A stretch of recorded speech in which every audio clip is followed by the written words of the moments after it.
पहला क्वेश्चन है आज का। यह कौन सी राज्य सरकार है जो कि ऑक्सी वन को एस्टैब्लिश करेगी? देखिए यहाँ पर ऑक्सी वन का मतलब क्या है।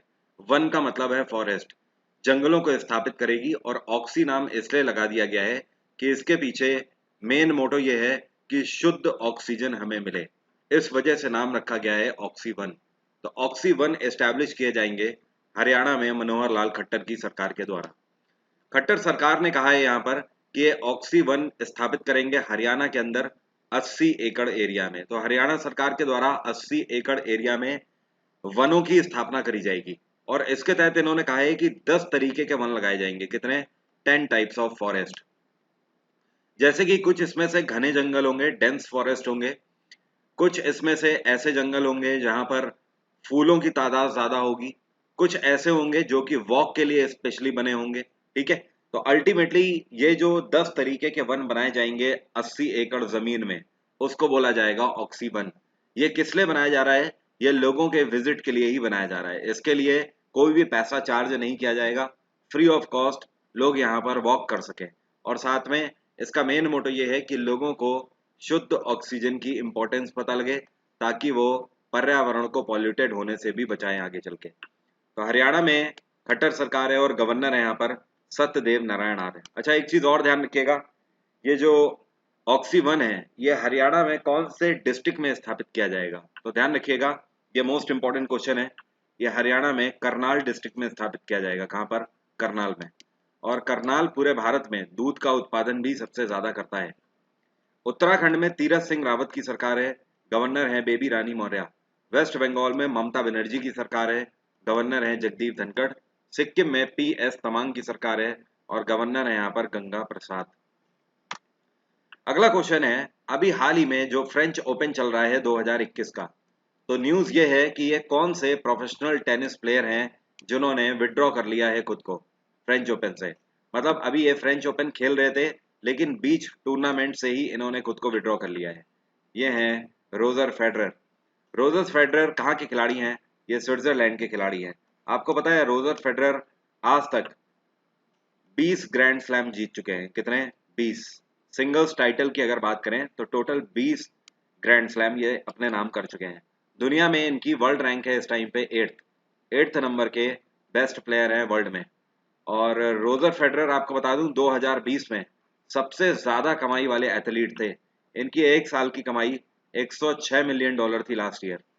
लेकिन अगर सैलरी की बात करी जाए तो सैलरी में लियोनल मेसी नंबर 1 पे थे, क्योंकि 106 मिलियन डॉलर टोटल कमाई थी रोजर फेडरर की, जिसमें से 100 मिलियन डॉलर इनको एडवर्टीजमेंट से मिलते हैं और इनकी जो सैलरी है वो 6 मिलियन डॉलर है। लेकिन लियोनल मेसी की अगर बात करें तो उनकी सिर्फ सैलरी 72 मिलियन डॉलर थी लास्ट ईयर। तो रोजर फेडरर लास्ट ईयर रहे पूरी दुनिया के सबसे ज्यादा कमाई वाले एथलीट।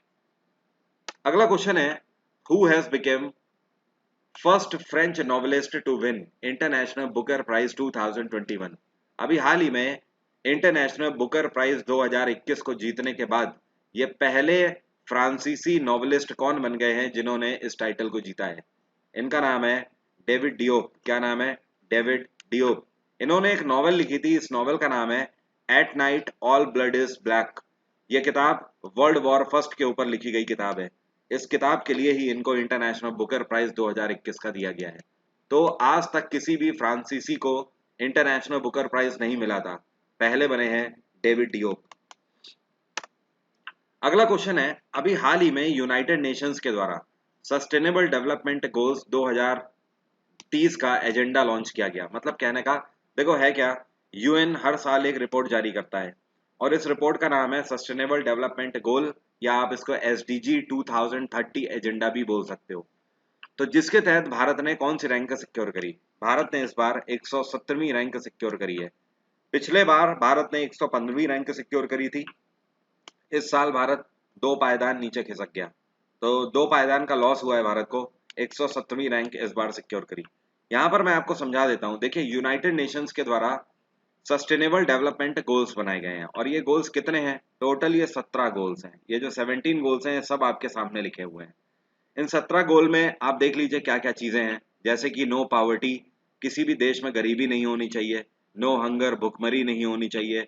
हेल्थ एंड केयर का ध्यान होना चाहिए।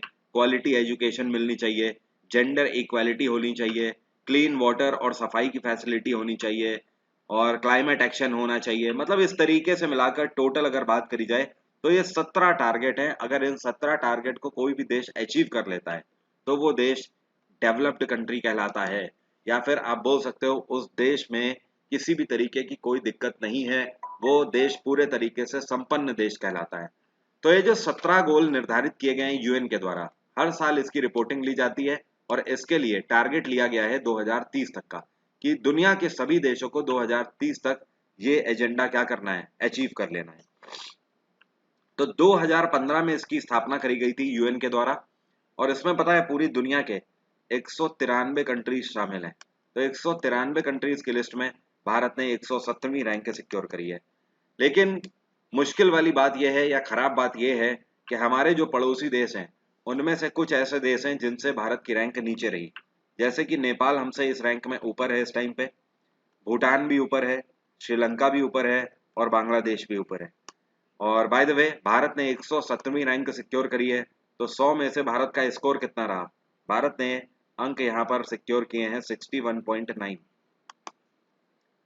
अगला क्वेश्चन है, सेम इंडेक्स से आपका क्वेश्चन है, ये भी आपसे कह रहा है यूनाइटेड नेशंस के द्वारा सस्टेनेबल डेवलपमेंट गोल 2030 एजेंडा के रैंकिंग में अब अगर स्टेट की बात करें तो भारत का कौन सा राज्य है जिसने टॉप किया है?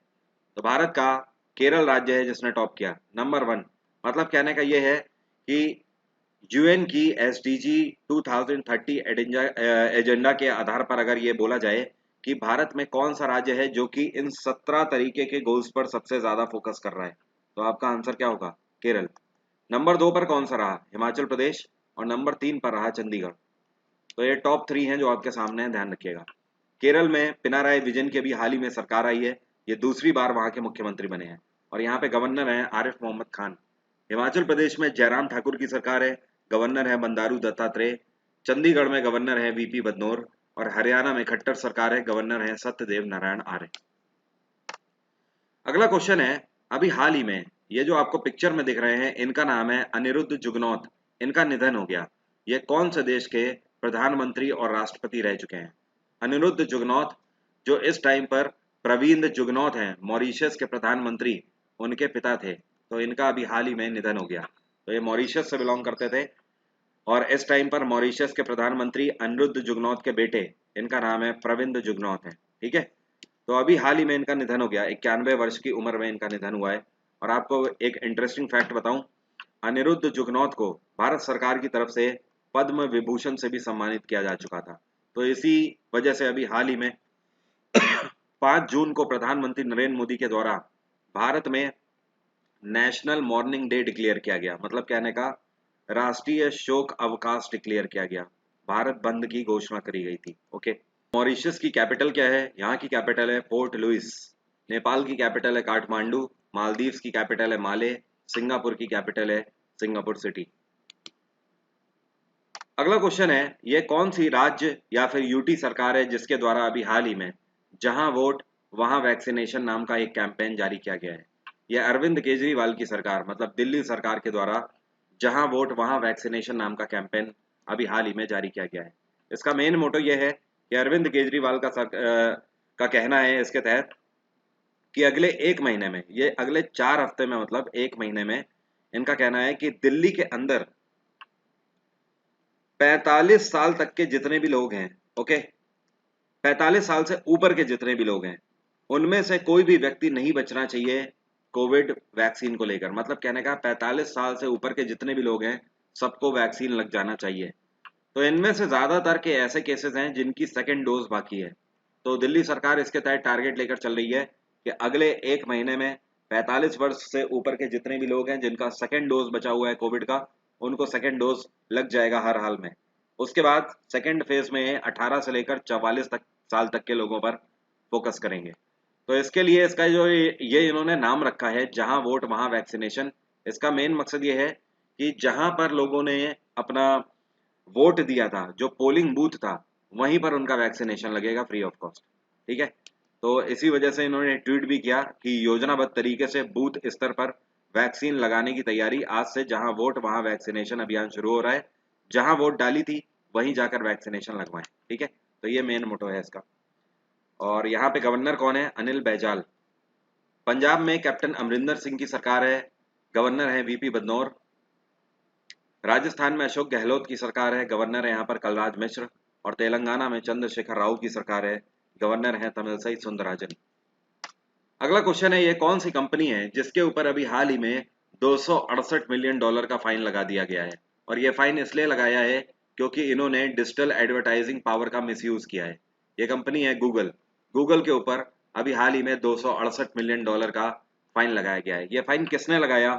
ये फ्रांस आईटी डिपार्टमेंट के द्वारा इनके ऊपर ये फाइन लगाया गया है। अब समझिए ये फाइन गूगल के ऊपर क्यों लगाया गया।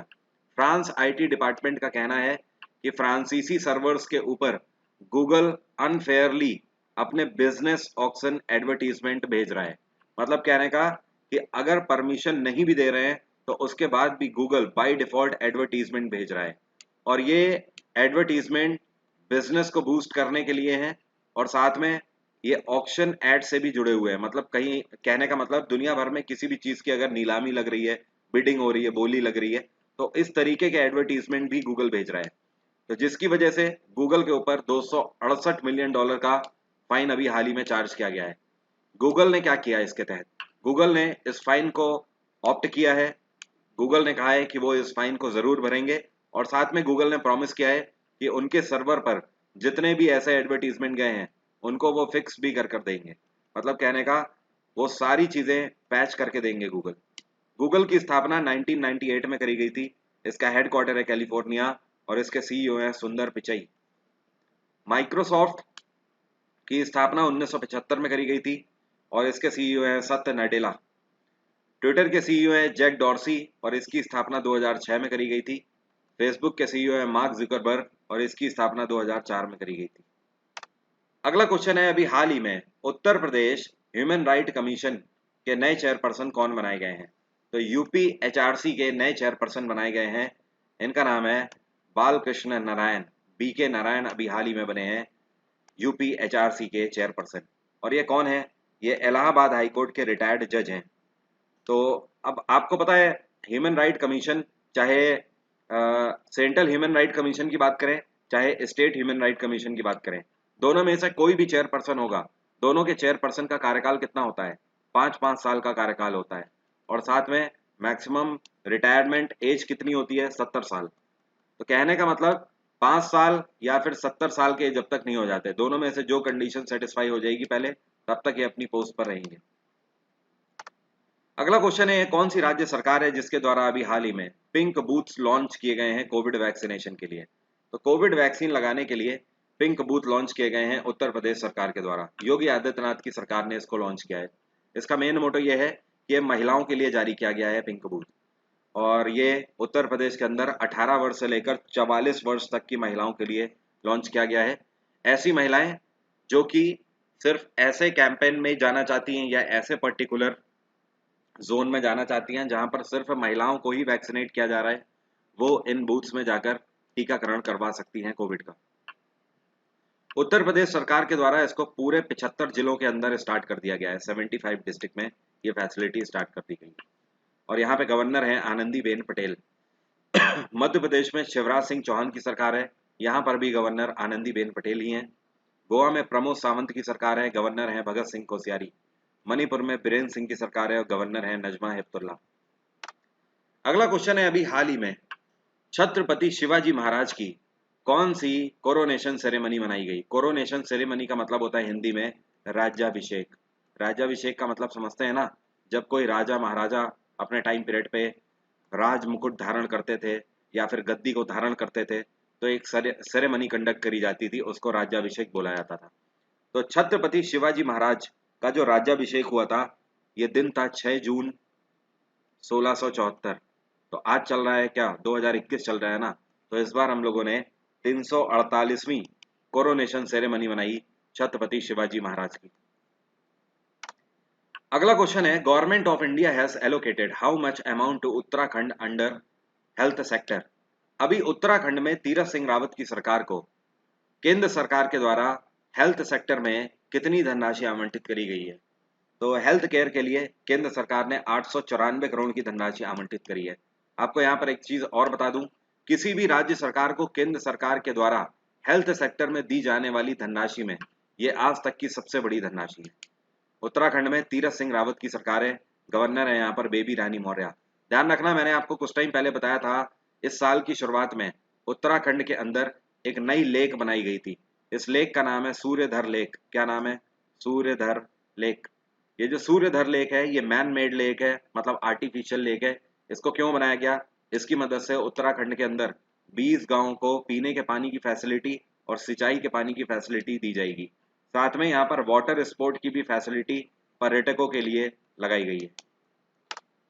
अगला क्वेश्चन है, वर्ल्ड फूड सेफ्टी डे हम लोगों ने कौन से दिन मनाया? ये दिवस हर साल मनाया जाता है 7 जून को। यहाँ पर मैं माफी चाहता हूँ, मई लिखा हुआ है, पीडीएफ में आपको जून ही मिलेगा इसकी जगह, ठीक है। तो 7 जून को मतलब कहने का कल के दिन हम लोगों ने वर्ल्ड फूड सेफ्टी डे मनाया। इंपॉर्टेंट थिंग ये है कि इस बार की थीम क्या रही? इस बार की थीम थी safe food today for a healthy tomorrow. तो ये दिवस बेसिकली इसलिए मनाया जाता है कि खराब भोजन या फिर भोजन को ठीक तरीके से साफ करके ना खाने से आपकी बॉडी में कई सारी डिसीजेस हो सकती है। तो उन बीमारियों से बचने के लिए जो फल हैं, सब्जियां हैं, इनको सही तरीके से साफ करके खाना चाहिए। और पहला क्वेश्चन है आज का, अभी हाल ही में दिल्ली सरकार के द्वारा जो घर घर राशन स्कीम चलाई जा रही थी, जिसको हिंदी में घर घर राशन योजना बोला जाता है, इसको अभी हाल ही में इनमें से किसके द्वारा बंद कर दिया गया है? Supreme court, SEBI, central government या फिर नेशनल ग्रीन ट्रिब्यूनल? तो इसको अभी हाल ही में बैन कर दिया गया है सेंट्रल गवर्नमेंट के द्वारा, केंद्र सरकार के द्वारा इसको स्टॉप कर दिया गया है घर घर राशन योजना को। सवाल ये उठता है कि इसको स्टॉप क्यों किया गया? केंद्र सरकार का कहना है कि दिल्ली सरकार ने उनसे परमिशन लिए बिना इस योजना को लॉन्च किया था।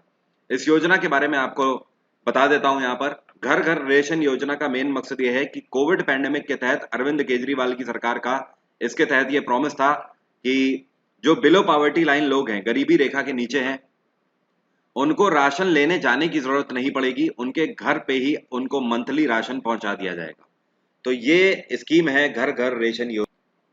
इसके तहत पूरी दिल्ली के अंदर 72 लाख लोग इसके बेनिफिशियरी हैं।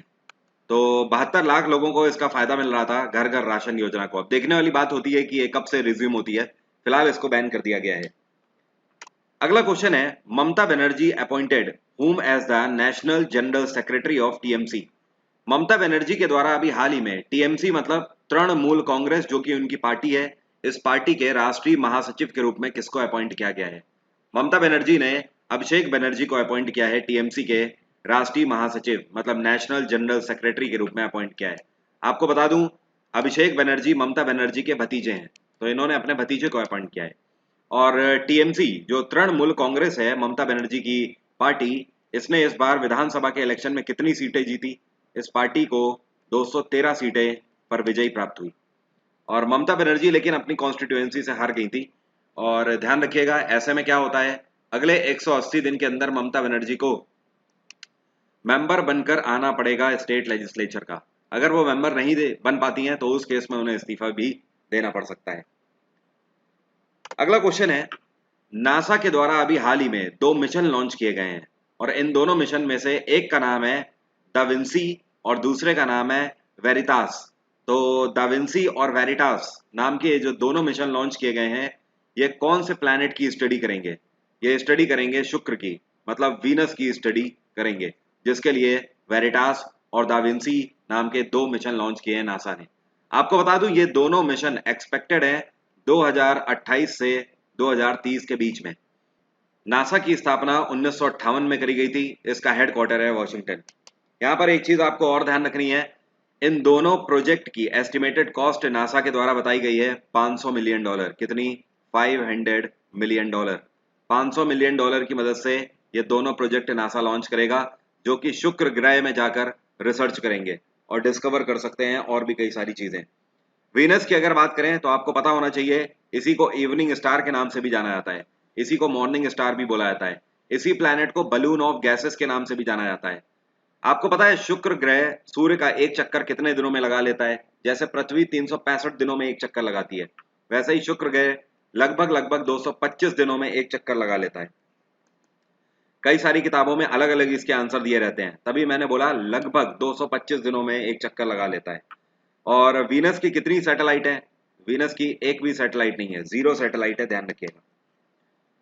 अगला क्वेश्चन है, नेशनल ग्रीन ट्रिब्यूनल जिसको एनजीटी बोलते हैं, इनके द्वारा अभी हाल ही में विश्वामित्री रिवर प्रोजेक्ट जो है ये कौन से राज्य में अप्रूवल किया गया है? इसका कहने का मतलब एनजीटी के द्वारा कौन से राज्य में विश्वामित्री नदी के प्रोजेक्ट को अप्रूव कर दिया गया है फाइनली? तो ये है गुजरात के अंदर। गुजरात का कौन सा डिस्ट्रिक्ट? इसको बोलते हैं गुजरात का वडोदरा डिस्ट्रिक्ट। गुजरात के वडोदरा में जो विश्वामित्री नदी बहती है, ये नदी पिछले कई टाइम से कंटेमिनेटेड वाटर कंटेन कर रही थी, मतलब यहाँ पर दूषित पानी है बहुत ज्यादा। आसपास की फैक्ट्रियों से आने वाला केमिकल भी यहाँ पर आता है, और सीवेज लाइन की वजह से भी ये नदी काफी दूषित हो गई है पिछले कुछ टाइम में। तो एनजीटी के द्वारा इसका इंस्पेक्शन किया गया और फाइनली इसको क्लीन करने के लिए अप्रूवल दे दिया गया है। तो अब भारत सरकार, कहने का मतलब यह है कि गुजरात सरकार को इसके लिए अलग से पैसा भी आवंटित कर सकती है, और इसको क्लीन किया जाएगा, जाहिर सी बात है, नमामि गंगे प्रोजेक्ट के तहत, जो कि अब तो स्टार्ट तो केवल गंगा के ही तहत वो हुआ था, अब तो वो पूरे भारत में चल रहा है। गुजरात में विजय रूपानी की सरकार है और गवर्नर यहाँ पर है आचार्य देवव्रत। एनजीटी की अगर बात करें तो नेशनल ग्रीन ट्रिब्यूनल की स्थापना 2010 में करी गई थी। इसका हेडक्वार्टर है नई दिल्ली और इसके चेयरपर्सन है AK गोयल। पूरा नाम है इनका आदर्श कुमार गोयल। मध्य प्रदेश में शिवराज सिंह चौहान की सरकार है, गवर्नर है आनंदीबेन पटेल। राजस्थान में अशोक गहलोत की सरकार है और गवर्नर है यहाँ पर कलराज मिश्र। छत्तीसगढ़ में भूपेश बघेल की सरकार है और गवर्नर है यहाँ पर अनसुईया उइके। और एक चीज आपको पता है, जैसे कि नासा के द्वारा ये दोनों प्रोजेक्ट लॉन्च किए गए हैं, दा विंसी और वेरिटास प्रोजेक्ट, शुक्र ग्रह को स्टडी करने के लिए, वैसे ही इसरो भी एक प्रोजेक्ट लॉन्च कर रहा है वीनस को स्टडी करने के लिए। इसका नाम क्या होगा? इसका नाम है शुक्रयान। क्या नाम है? शुक्रयान। इसरो कब तक इसको लॉन्च कर रहा है? इसरो नासा से पहले इसको लॉन्च कर रहा है 2025 में, और अगले साल इसरो का जो प्रोजेक्ट लगा हुआ है, जो कि मोस्ट अवेटेड प्रोजेक्ट है, जिसको गगनयान के नाम से जाना जाता है, गगनयान 2022 में लॉन्च गगनयान 2022 में लॉन्च किया जाना है इसरो के द्वारा। अगला क्वेश्चन है, who has been appointed as the vice chief of Indian Air Force? अभी हाल ही में भारतीय वायुसेना के नए वाइस चीफ के रूप में किसको अपॉइंट किया गया है? तो इनका नाम है, ये नए वाइस चीफ बनाए गए हैं एयर मार्शल VR चौधरी। क्या नाम है? विवेक राम चौधरी। तो विवेक राम चौधरी साहब बने हैं नए वाइस चीफ इंडियन एयरफोर्स में। और अगर करंटली बात करें तो ये deputy chief of air staff के रूप में कार्यरत थे। कहां पर? वेस्टर्न एयर कमांड में। इंडियन एयरफोर्स की स्थापना 1932 में करी गई थी, और इंडियन एयरफोर्स डे हम लोग कब मनाते हैं? ये 8 अक्टूबर को हर साल मनाया जाता है। और एयर फोर्स के इस टाइम पे चीफ कौन है, जिनको एयर चीफ मार्शल के नाम से जाना जाता है? ये हैं RK सिंह भदौरिया। अगला क्वेश्चन है, अभी हाल ही में RBI के द्वारा नई मॉनिटरी पॉलिसीज लॉन्च करी गई हैं। ये नई मॉनिटरी पॉलिसी के तहत इस टाइम पर RBI के द्वारा रेपो रेट कितना जारी किया गया है? RBI की नई मॉनिटरी पॉलिसी के आधार पर रेपो रेट में कोई चेंज नहीं हुआ है। पहले भी 4% था और अभी भी 4% ही है। आपको पता है रेपो रेट होता क्या है? नहीं पता तो यहाँ पर ध्यान दीजिए। रेपो रेट का सीधा सा मतलब होता है, जो कॉमर्शियल बैंक्स होते हैं वो RBI से पैसा उधार लेते हैं और अपने अपने गवर्नमेंट बॉन्ड्स का यूज करके RBI से पैसा उधार लेते हैं, और अपने फिस्कल गोल्स को पूरा करने के लिए, जैसे ही वो गोल्स पूरे हो जाते हैं उसके बाद वो पैसा इंटरेस्ट के साथ RBI को वापस कर देते हैं। तो ये जो 4% है, ये वही है रेपो रेट, कि कॉमर्शियल बैंक अपने फिस्कल गोल्स को पूरा करने के लिए RBI से जो पैसा लेंगे उस पर कितना परसेंट ब्याज उन्हें देना होगा? 4% का ब्याज देना होगा। ठीक है। RBI की स्थापना 1934 एक्ट के तहत 1935 में करी गई थी। इसका हेडक्वार्टर है मुंबई और RBI के गवर्नर हैं शक्तिकांत दास। शक्तिकांत दास 25वें गवर्नर हैं RBI के। मैंने आपको पिछले महीने के करंट अफेयर में बताया था कि अभी हाल ही में RBI के नए डेप्यूटी गवर्नर भी अपॉइंट किए गए हैं। इनका नाम क्या है? ये हैं T रविशंकर। क्या है? T रविशंकर। T रविशंकर ने BP कानूनगो को सक्सीड किया। किसको? BP कानूनगो रिटायर हुए, तब जाकर T रविशंकर बने हैं नए डेप्यूटी गवर्नर। अगला क्वेश्चन है, ये कौन सा देश है जो कि वर्ल्ड एनवायरनमेंट डे 2021 का ग्लोबल होस्ट है? मतलब कहने का, इस बार का जो एनवायरनमेंट दिवस मनाया गया उसको ग्लोबली होस्ट किया गया कौन से देश के द्वारा? तो यूनाइटेड नेशंस एनवायरनमेंट प्रोग्राम जो यूएनईपी कहलाता है, इनके द्वारा पाकिस्तान को वर्ल्ड एनवायरनमेंट डे का ग्लोबल होस्ट डिक्लेयर किया गया है। तो correct answer is Pakistan. Pakistan की कैपिटल है इस्लामाबाद, नॉर्वे की कैपिटल है ओस्लो, फ्रांस की कैपिटल है पेरिस और भारत की कैपिटल है नई दिल्ली। पाकिस्तान में इमरान खान की सरकार है और इनकी पार्टी का नाम है तहरीक इंसाफ। अब अगर यूएनईपी की बात करें, यूनाइटेड नेशंस एनवायरनमेंट प्रोग्राम, इसकी स्थापना 1972 में करी गई थी। इसका हेडक्वार्टर है कीनिया की कैपिटल नैरोबी और इसके इस टाइम पे हेड कौन है? इनका नाम है इंगर एंडरसन। क्या नाम है? Inger Anderson. और एक चीज और ध्यान रखिए, 5 जून को परसों के दिन हम लोगों ने वर्ल्ड एनवायरनमेंट डे मनाया। तो इस बार की थीम क्या थी? आपके सामने लिखी हुई है। इस बार की थीम थी इकोसिस्टम रेस्टोरेशन। रेस्टोरेशन का मतलब होता है मरम्मत करना, कि हमें अपने एनवायरनमेंट की मरम्मत करके रखनी है, उसे स्वच्छ हमेशा रखना है। अगला क्वेश्चन है, ये कौन सा डिजिटल प्लेटफॉर्म है जिसके द्वारा अभी हाल ही में डोनाल्ड ट्रंप का अकाउंट अगले 2 साल के लिए सस्पेंड कर दिया गया? ये डिजिटल प्लेटफॉर्म है फेसबुक। फेसबुक ने डोनाल्ड ट्रंप के प्लेटफॉर्म को 2023 तक के लिए बैन कर दिया है। और डोनाल्ड ट्रंप ने इसके तहत एक बात कही है कि फेसबुक ने ये मेरी इंसल्ट नहीं करी है। इन्होंने कहा कि फेसबुक ने 7.5 करोड़ उन लोगों की इंसल्ट करी है जिन लोगों ने मुझे वोट दिया था। बाय द वे, फेसबुक की अगर बात करें तो फेसबुक की स्थापना 2004 में करी गई थी। गूगल की स्थापना 1998 में करी गई है। यूट्यूब की स्थापना 2005 में और ट्विटर की स्थापना 2006 में करी गई। और बाय द वे आपको बता दूं, ये जो अकाउंट सस्पेंड किया है ये क्यों किया है? क्योंकि डोनाल्ड ट्रंप अपने भड़काऊ भाषणों की वजह से जाने जाते हैं। पिछले कुछ टाइम में एक बार 1 हफ्ते के लिए यूट्यूब के द्वारा भी इनका अकाउंट सस्पेंड किया जा चुका है। ट्विटर ने तो इनका अकाउंट परमानेंटली ही बैन कर दिया है और अब फेसबुक के द्वारा 2 साल के लिए बैन हो गए। और फेसबुक के ओनर कौन है? Mark Zuckerberg. अगला क्वेश्चन है, अमेरिका के द्वारा अभी हाल ही में कितनी चाइनीज टेक्नोलॉजी कंपनीज को बैन कर दिया गया है? तो अमेरिका ने टोटल 28 चाइनीज टेक्नोलॉजी कंपनी को बैन कर दिया है। आपको बता दूं, डोनाल्ड ट्रंप के द्वारा चाइनीज कंपनी को बैन करने के बाद उनके लिए एक ब्लैक लिस्ट बनाई गई थी। तो उसी ब्लैक लिस्ट में जे बिडेन की सरकार के द्वारा इन 28 कंपनी को भी डाल दिया गया है। तो ब्लैक लिस्ट में चली गई है 28 कंपनियां जो कि चाइना में टेक्नोलॉजी में व्यापार करती थी। और अमेरिका का कहना है कि जो चाइनीज टेक कंपनीज हैं ये अमेरिका के अंदर लीगल राइट्स का वायलेशन कर रही हैं। मतलब कहने का, इनके जो सॉफ्टवेयर्स हैं ये सॉफ्टवेयर कहीं ना कहीं स्पाई एक्टिविटीज में शामिल रहते हैं। अमेरिका का आरोप है कि चाइनीज सॉफ्टवेयर काफी हद तक आपके डेटा को हैक करने का काम करते हैं, जो कि सिक्योर नहीं है आपके लिए। और अमेरिका में सरकार किसकी है? जे बिडेन की सरकार है। यहाँ की उपराष्ट्रपति हैं कमाला हैरिस। चाइना में सरकार किसकी है? यहाँ पर शी जिनपिंग की सरकार है। अगला क्वेश्चन है, अभी हाल ही में इनमें से कौन सी संस्था है या ऑर्गेनाइजेशन है जिसके द्वारा एक ऑनलाइन ट्रैकिंग पोर्टल लॉन्च किया गया है जिसका नाम है बाल स्वराज कोविड केयर लिंक? ये बच्चों के लिए लॉन्च किया गया है। इसको लॉन्च किया गया है एनसीपीसीआर के द्वारा। एनसीपीसीआर को बोलते हैं national commission for protection of children right. क्या बोलते हैं? एक बार मैं फिर से बोल रहा हूँ, national commission for protection of children rights. तो एनसीपीसीआर के द्वारा ये एक पोर्टल लॉन्च किया गया है।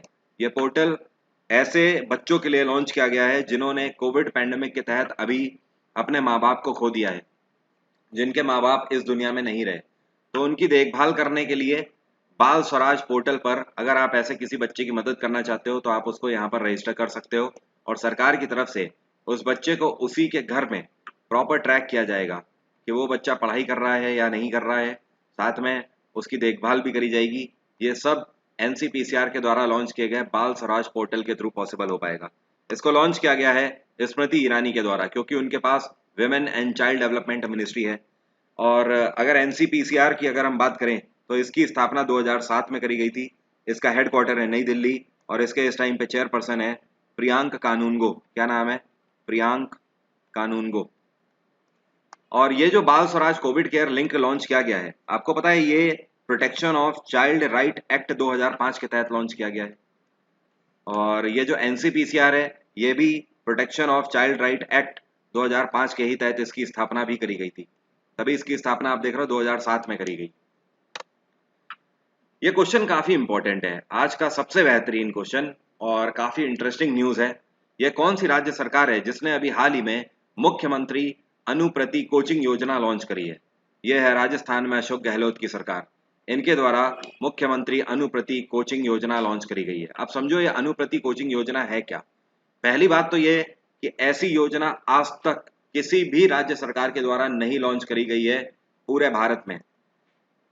अभी तक जो भी स्कीमें लॉन्च करी जा रही थी स्टूडेंट्स के लिए, वो लॉन्च करी जा रही थी कहीं ना कहीं उनकी स्कूलिंग के लिए। अब देखिए इस योजना के तहत, अनुप्रति कोचिंग योजना के तहत है क्या। अशोक गहलोत की सरकार का कहना है कि ऐसे बच्चे जो कि एससी हैं, एसटी वर्ग से आते हैं, ओबीसी वर्ग से आते हैं, या फिर ईडब्ल्यू ऐसे हैं, इकोनॉमिक वीकर सेक्शन है। मतलब कहने का पहली चीज, समाज के ऐसे बच्चे जो कि इकोनॉमिक वीकर सेक्शन कैटेगरी से हैं, ओके। और साथ में ये कंसीडर कैसे किया जाएगा कि वो इकोनॉमिक वीकर सेक्शन कैटेगरी में है। ये काफी इंटरेस्टिंग इन्होंने यहाँ पर क्राइटेरिया लगाया है कि अगर जिनकी फैमिली इनकम पूरे साल में 8 लाख रुपए से कम हुई, उनको इसके तहत कंसीडर किया जाएगा। अब आप समझ रहे हो, करीब करीब 64,000 रुपए पर महीने से कम अगर तनख्वाह है जिसके घर की, तो इसमें बहुत सारे स्टूडेंट आ जाएंगे। एक्चुअली अभी तक जो स्कीमें लॉन्च करी जाती थी ऐसी, उनमें क्या होता था कि बड़ा ही कम मार्जिन दिया जाता था। लाइक मान लो आप 2 लाख रुपए पर ईयर का दिया गया, या 1 लाख रुपए पर ईयर से इनकम का। बट 8 लाख रुपए, 8 लाख रुपए अगर पूरे साल की इनकम 8 लाख रुपए से कम है, तो वो बच्चे यहाँ पर एलिजिबल होंगे। ठीक है, अब समझिए है क्या। इसके तहत अशोक गहलोत की सरकार के द्वारा यूपीएससी की परीक्षा के लिए कोचिंग कराई जाएगी, स्टेट पीएससी की परीक्षा की आप तैयारी कर सकते हो, एसएससी जैसी परीक्षाओं की, बैंक जैसी परीक्षाओं की, और आपकी मेडिकल कॉलेज और इंजीनियरिंग कॉलेजेस में भी एंट्रेंस एग्जाम की, इन सभी की तैयारी और कोचिंग आप कर सकते हो। किससे? अनुप्रति कोचिंग योजना के तहत। तो इसकी एलिजिबिलिटी एक बार आपको बता देता हूँ। 8 लाख रुपए इनकम, 8 लाख रुपए से कम इनकम होनी चाहिए पूरे साल में उस फैमिली की, तो उस बच्चे को इसका फायदा मिल जाएगा। दूसरी एक और चीज, जिस बच्चे को इसका फायदा मिलेगा, कोचिंग तो फ्री में मिलेगी, साथ में 40,000 रुपए सालाना भी दिए जाएंगे रहने के लिए और खाने पीने के लिए। साथ में एक और इंटरेस्टिंग बात यहाँ पर कही गई है। वो इंटरेस्टिंग बात क्या है, इसको पढ़िए। यहाँ पर इनका ये भी कहना है कि ऐसा जरूरी नहीं है कि ये हमेशा वही बच्चे होंगे जिनके माता पिता प्राइवेट सेक्टर में हो या गवर्नमेंट जॉब में ना हो। इनका कहना है कि ऐसे स्टूडेंट्स को भी मौका मिलेगा जिनके माता पिता या फिर उनमें से कोई एक ही अगर 10th लेवल के किसी गवर्नमेंट पोस्ट पर है। जैसे कि मान लीजिए कि किसी के पिताजी एमटीएस पोस्ट पर हैं, तो एमटीएस पोस्ट क्या हो गई, ये 10th लेवल की पोस्ट हो गई ना, तो वो बच्चा भी क्या होगा, एलिजिबल होगा। अब देखिए मान लीजिए कि आपके पिताजी एमटीएस लेवल पर हैं, एसएससी के थ्रू सिलेक्ट हुए हैं, तो उनकी सैलरी करीब बनती होगी कितनी, उनकी सैलरी बनती होगी करीब ये मान लीजिए 25,000 के आसपास। ठीक है, तो इस केस में सारे भत्ते वत्ते मिलाकर, अब इस केस में क्या है कि 25,000 के आप हिसाब से देखोगे तो 8 लाख रुपए सालाना से तो कम हुआ ना, तो मतलब आपके पिताजी के बच्चे आप हुए तो आप इसमें एलिजिबल होगे, भले ही आपके पिताजी सरकारी नौकरी में हो। तो वो यहाँ पर है कि मैट्रिक लेवल परीक्षा अगर आपके पेरेंट दे चुके हैं और उसमें अगर नौकरी कर रहे हैं तो भी आप एलिजिबल हो। तो ये है राजस्थान में अशोक गहलोत की सरकार, काफी इंपॉर्टेंट है, ध्यान रखिएगा। क्या नाम है? मुख्यमंत्री अनुप्रति कोचिंग योजना। अगला क्वेश्चन है, कौन सी राज्य सरकार है जो कि वन महोत्सव के तहत 30 करोड़ पेड़ लगाएंगे? ये है उत्तर प्रदेश में योगी आदित्यनाथ की सरकार। इनके द्वारा फैसला लिया गया कि अभी जो 5 जून को हम लोगों ने पर्यावरण दिवस मनाया है, तो अब उसी के उपलक्ष्य में जुलाई के महीने में, अगले महीने वन महोत्सव लॉन्च होने जा रहा है। तो वन महोत्सव के तहत 30 करोड़ पौधे उत्तर प्रदेश सरकार पूरे प्रदेश में लगाएगी। और उत्तर प्रदेश में योगी आदित्यनाथ की सरकार है, गवर्नर है आनंदीबेन पटेल। बिहार में नीतीश कुमार की सरकार है, गवर्नर है फागू चौहान। पंजाब में अमरिंदर सिंह की सरकार है, गवर्नर है वीपी बदनौर। और हरियाणा में खट्टर सरकार है, गवर्नर है सत्यदेव नारायण आर्य। अगला क्वेश्चन है, यह कौन सी यूनिवर्सिटी है जिसने अभी हाल ही में ऐसे बच्चे जो कि कोविड पैंडेमिक के दौरान ऑर्फेन हो गए हैं, मतलब अनाथ हो गए हैं, उनको 100% फी में छूट देंगी? ये यूनिवर्सिटी कौन सी है? Banaras Hindu university, Jawaharlal Nehru university, Delhi university, या फिर अलीगढ़ मुस्लिम यूनिवर्सिटी? ये है दिल्ली यूनिवर्सिटी। डीयू के द्वारा अनाउंस किया गया कि कोविड पैंडेमिक के तहत ऐसे स्टूडेंट जिन्होंने अपने माँ बाप को खो दिया है, उस केस में उस स्टूडेंट को एक भी फी पढ़ने के लिए नहीं देनी होगी, 1 रुपया भी फी देने की जरूरत नहीं है डीयू में। आप फ्री ऑफ कॉस्ट पूरी स्टडी डीयू में ले सकते हो। साथ में इतना ही नहीं, आपको हॉस्टल फैसिलिटी भी फ्री में दी जाएगी। अगला क्वेश्चन है, प्रधानमंत्री नरेंद्र मोदी के द्वारा अभी हाल ही में प्रोजेक्ट E100 लॉन्च किया गया है कौन से शहर में? तो प्रधानमंत्री नरेंद्र मोदी ने प्रोजेक्ट E100 को लॉन्च किया है पुणे से। आप समझिए E100 है क्या? E100 का मतलब यह है कि ये पर्यावरण से जुड़ा हुआ प्रोजेक्ट है। यहाँ पर ई का मतलब है इथेनॉल। क्या मतलब है? इथेनॉल। और भारत सरकार का कहना है कि पहले फेज में पूरे भारत के 100 शहरों में, इसी वजह से तो E100 इसका नाम है, पूरे 100 शहरों में इथेनॉल का डिस्ट्रीब्यूशन किया जाएगा और साथ में प्रोडक्शन पर भी जोर दिया जाएगा। इथेनॉल पता है पेट्रोल में मिलाया जाता है, और जब ये पेट्रोल में मिलाया जाता है तो पेट्रोल से पर्यावरण कम दूषित होता है। मतलब पेट्रोल क्या करता है? पॉल्यूशन कम पैदा करता है अगर इथेनॉल युक्त आप पेट्रोल यूज करते हो तो। इस वजह से इथेनॉल के सेटअप किए जाएंगे भारत भर के 100 शहरों में।